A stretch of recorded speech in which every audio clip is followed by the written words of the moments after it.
जिस तरीके से वो जिसमें इन घरों में बसे ही ना थे। खूब सुन लो कि मदीने को रहमत से दूरी हुई, जैसा समूद रहमत से दूर हुए थे। जैसा समूद था जो अल्लाह के वो हुक्म को ना माना, और जैसा शुएब अलैहिस्सलाम की कौम थे, उन्होंने अल्लाह के हुक्म को ना माना तो अल्लाह की रहमत से दूर हो गए, उन पर अजाब आ गए।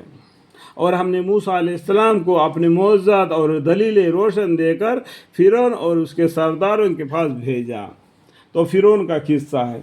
फ़िरौन का किस्सा तो बार बार हर आदमी वही बयान करते रहते। मैक्सिमम सब मुसलमानों को फ़िरौन और मूसा अलैहिस्सलाम का किस्सा बहुत से मालूम है। वो आगे बढ़कर और किताबों को पढ़ना नहीं चाहते, और जो बयान करने वाले बोलने वाले वही बोलते लगते हैं। तो कुरान में 25 पैगम्बर का नाम ले लिया है। अगर 25 पैगम्बर का थोड़ा थोड़ा करके जिक्र करते तो कुरान के बारे में मालूम हो जाता कि इल्म वाले भी अपने इल्म को जाहिर करना चाहिए।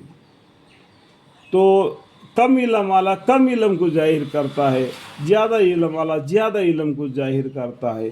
भेद की बात, कुरान की बात को समझाना जो इल्म वाले का काम है, जो बे इल्म वाले समझे।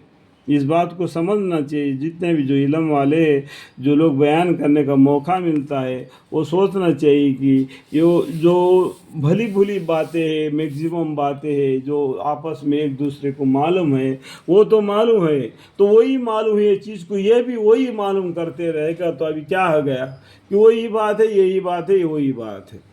तो जो इल्म वाला होता है वो गहराई में जाके कुरान की गहराई को हम बयान करना चाहिए ताकि आदमी समझ सके।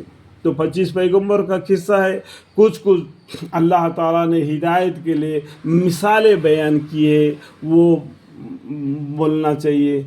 और उसके साथ साथ ही दबी हुई बात को बयान करने से क्या हो जाता है, तो हमारे दिलों को ईमान बढ़ जाता है और इल्म ताज़ा होता है। अल्लाह ताला इन बात को वो सब समझे कि मैं गलत बात नहीं कह रहा हूँ, कि मैं कह रहा हूँ कि इंसान जितना इल्म उसने सीखा है उतना इल्म दूसरे को जाहिर करना चाहिए, दिखाना चाहिए, पढ़ना सिखाना चाहिए, ताकि वो भी उसको समझ ले और सीख ले कि कुरान को मानी भी समझे कि ये आयतों का मानी ये है, ये आयतों का मानी ये है, इसके पीछे इतना कहानी दबी हुई है। इस तरीके से इल्म वाले को कोशिश करके अपना इल्म को ज़ाहिर करना है। ये मेरे तरफ से इल्तजा है और मेरे तरफ से एक उनके लिए एक राय भी है कि अल्लाह ताला हमें और आपको इल्म को ज़ाहिर करके लोगों को दीन के तरफ अच्छे अल्फाज से दावत दे। अल्लाह ताला हमें और आपको अल्लाह के रहमत में साया अता फरमाए, आमीन। सो लोग यानी फ़िरौन के जो लोग हैं और फ़िरौन हैं के राह पर चलते रहे हैं, और फ़िरौन की राय को सहिया ना थी, बिल्कुल वो गलत रास्ते पर चल रहा था। और क़यामत के दिन अपने कौम के आगे आगे होगा, फिर उनको दोज़ख में जा उतारेगा। जो फ़िरौन था अपने कौम को क्या क्या गलत राह बतला दिया और मूसा अलैहिस्सलाम के राह पर आने से उसे मना किया, नहीं दीन इस्लाम को करने से खुद भी मना हो गया और अपने कौम को भी मना कर दिया, और उसी तरीके से अपने कौम के साथ दरिया में डूब कर मर गया।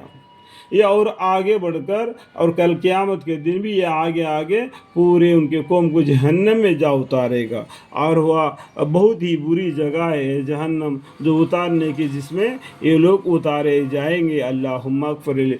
जहन्नम क्या है? बहुत ही बुरी जगह है। अरे मरने के बाद क्या होगा किताब है, उसमें जहन्नम के बारे में बहुत सी बातें बताए हैं और उसको पढ़ने से आपको मालूम पड़ जाएगा। ठीक है।